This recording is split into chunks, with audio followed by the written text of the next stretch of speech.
ভয়াবহ বিমান দুর্ঘটনা, এমন পরিস্থিতি কেউ কল্পনাও করতে পারেনি।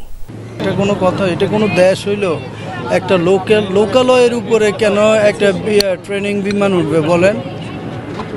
এই দেশে কোনো মানুষের নিরাপত্তা নেই, এই কারণে আমরা এই দেশে থাকবো না। এই যে এতগুলো প্রাণ গেছে, এগুলো দায়ভার কে নেবে? আমরা ওইখানে ক্লাস করে প্রতিদিন উপর দিয়ে একটা বিমান আসে যায়।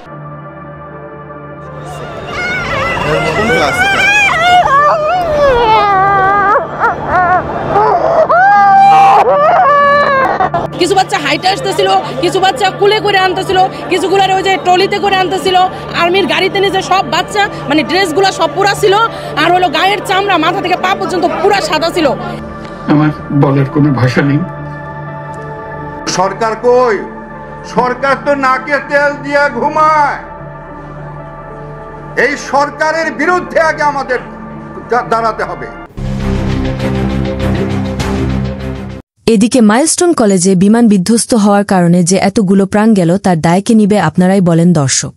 যার চলে যায় সেই বুঝে সন্তান হারানো বেদনা, তাই তো এই দেশ আর নিরাপদ নয় বলেন মাইলস্টোন কলেজে বিমান দুর্ঘটনায় নিজের সন্তান হারানো বাবা বলেন। এটা কোনো কথা, এটা কোনো দেশ হইল একটা লোকালয়ের উপরে কেন একটা ট্রেনিং বিমান উঠবে বলেন? এই দেশে কোনো মানুষের নিরাপত্তা নেই, এই কারণে আমরা এই দেশে থাকবো না। আমরা পুরো ফ্যামিলি দেশ থেকে চলে যাব। আমার ছেলে ব্রিলিয়েন্ট স্টুডেন্ট, পুরো কলেজে ফার্স্ট হয়। আমার ছেলে সবচেয়ে স্মার্ট। এই দেশ কি আসলেই নিরাপদ না? দিনে দিনে যেভাবে দেশ ধ্বংসের দিকে যাচ্ছে তাতে এই সোনার বাংলাদেশের নামটি দিন দিন মানুষের মনে ঘৃণায় পরিণত হচ্ছে। এই মাইলস্টোন কলেজে বিমান দুর্ঘটনায় দায় এখনকে নিবে অন্তর্বর্তীকালীন সরকার ডক্টর মোহাম্মদ ইউনুস নাকি ক্ষমতাচ্যুত সাবেক প্রধানমন্ত্রী শেখ হাসিনা? যখন একটা জোরে শব্দ হয়, যখন বিমানটা ওইখানে এসে আর কি হয় বিধ্বস্ত হয়, তখন জোরে একটি শব্দ হয়, তখনই আমি ওই ক্যাম্পাসের ভিতরে ঢুকি এবং তখন ঢুকে দেখি যে সবাই এলোমেলো করে এক একজন এক একদিকে দৌড়াচ্ছে। আজকে এই জাতিকে আঙ্গুল দিয়ে দেখিয়ে দিতে চাই, আমরা সবাই চাই এই দেশটার মানুষ যেন দুমুঠো ডাল ভাত খেয়ে একসাথে সবাই কর্ম করে বেঁচে থাকতে পারে। কিন্তু এই স্বাধীন দেশে অনেক কিছুই দেখার আছে, যেমন মনে আছে মাগুরার সেই আছিয়ার কথা যে মেয়েটাকে বাবা ও ছেলে মিলে ধর্ষণ করেছে এবং সেখানে তাৎক্ষণিক সময় ঘটনাস্থলে চলে যান সার্জিস ও হাসনাতরা। একটি মেয়ের জীবনের লড়াই দেখে কেঁদেছিল সারা বিশ্ব। আর এই মাইলস্টোন কলেজে বিমান বিধ্বস্ত হওয়ার কারণে এতগুলো নিষ্পাপ প্রাণ অকালে চলে গেল, কিন্তু সেখানে দেখা যায়নি জাতীয় নাগরিক পার্টি এনসিপি সহ বিভিন্ন রাজনৈতিক ব্যক্তিদের। শুধু দেখা গিয়েছে জামাতের আমির ডক্টর শফিকুর রহমানকে। কথায় আছে বিপদে পড়লে মানুষ চেনা যায়, ঠিক তেমনি হয়েছে এই মাইলস্টোন কলেজের শিক্ষার্থীদের বাবা মায়ের সঙ্গে। শুধু তাই নয়, নিজের সন্তান মারা গিয়েছে, সেখানে সন্তানের লাশ নিতেও 3 ঘন্টার মতো সময় দাঁড়িয়ে থাকতে হয়। এই হলো সোনার বাংলাদেশ। 3টা থেকে এখানে কোনো পুলিশ নেই, পুলিশের এখানে 5টা লাশ অলরেডি ভাবে আছে। ওরা পুলিশদের এই ধরনের অবহেলার জন্য আমরা আসলে সবাই পর্যন্ত ওয়েট করতেছি ওদের জন্য। সব সময় এই জিনিসগুলোই হচ্ছে পুলিশ দ্বারা, আর কিছুই হচ্ছে না। ভালো মারা গেছে হলো 3:50-এ। ওর হলো ডাক্তার কালকে রাত্রে বলছে 95% পড়ে গেছিল। তারপরে হলো আমরা এখানে ভর্তি করেছিলাম। ওরে কিভাবে আনা হয়েছে এটা আমরা জানি না। তারপরে পুলিশ আসতেছে না রাতে।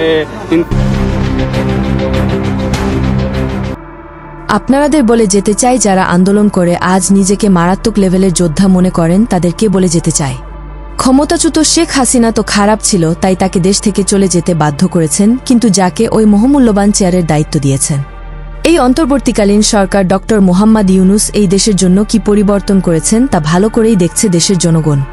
হত্যা, গুম, ছিনতাই, ধর্ষণ, আইন শৃঙ্খলার অবনতি যেভাবে বেড়েই চলেছে তাতে করে ভীষণভাবে চিন্তিত দেশের সাধারণ জনগণ। এই দেশটা কারো বাবার না, কিন্তু মনে রাখবেন যারা টাকার লোভে পড়ে এই দেশের সাধারণ মানুষের সাথে গেমস খেলছেন তাদেরও বিচার হবে একদিন। পরিশেষে এই মাইলস্টোন কলেজে বিমান বিধ্বস্ত হওয়ার বিষয়কে কেন্দ্র করে এবার অভিনেতা ইলিয়াস কাঞ্চনের একটি পুরাতন ভিডিও মানুষের মনে নতুন করে নাড়া দিয়েছে। সরকার কই? সরকার তো নাকে তেল দিয়ে ঘুমায়। এই সরকারের বিরুদ্ধে আগে আমাদের দাঁড়াতে হবে।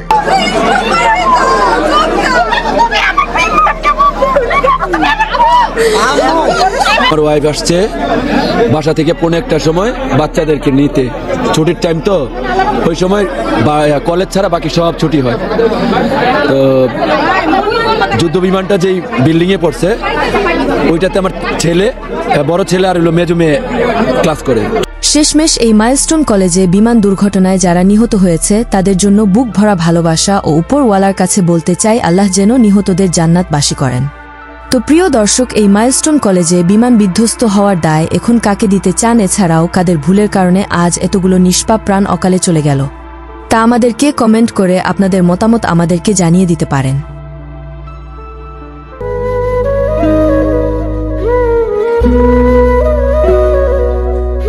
ভিডিওটি দেখার পর আপনার মূল্যবান মতামত আমাদেরকে কমেন্ট করে জানিয়ে দিতে পারেন।